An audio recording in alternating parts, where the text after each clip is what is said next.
Gikuo kia Rose Njoki Gaceha wa ukuru wa miaka 38 ni undu ukoretwo thiururukeirio ni kiriga ari giko kiria kiahanikire tariki 16 mweri uyu nyumba-ini imwe ya agendi tauni-ini ya Kajiado.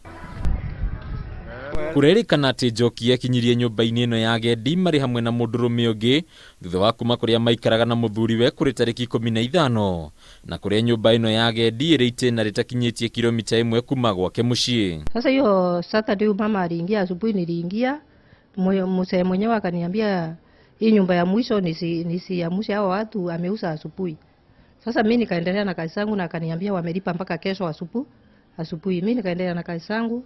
Sasa kuamkia Sunday tena nikakunja, akaniambia tena hiyo nyumba imelipwa tena, usisumbue hao watu. Sasa wakashinda Sunday.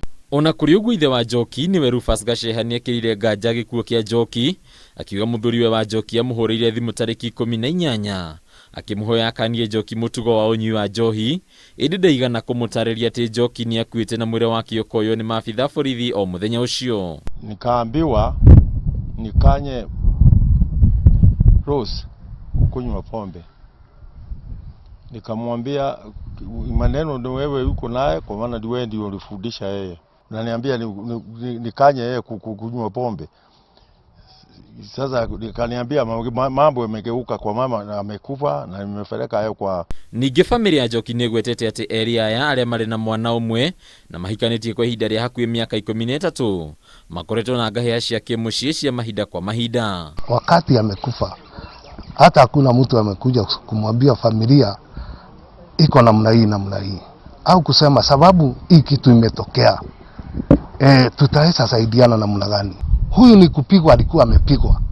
Ni kama vile unaweza piga bibi aende akae mahali kama, au aende kwa rafiki yako kutafuta usaidizi. Ona kuri uguo muthuthuria wa miri wa thirikari Johansen Odur augite uthuthuria wa mbere ndunahota gukurana kiria gecungiririe gikuo kia Njoki, akiuga uthuthuria makiria no wambikitwo. Kwa ihinda riri nyumba iria Njoki akuiriire iri rungu rwa ugitiri wa maabitha borithi, uthuthuria ugithiaga na mbere. Haduni ya Kameme TV, rĩtwa rĩakwa nĩ Bataru wa Mwangi.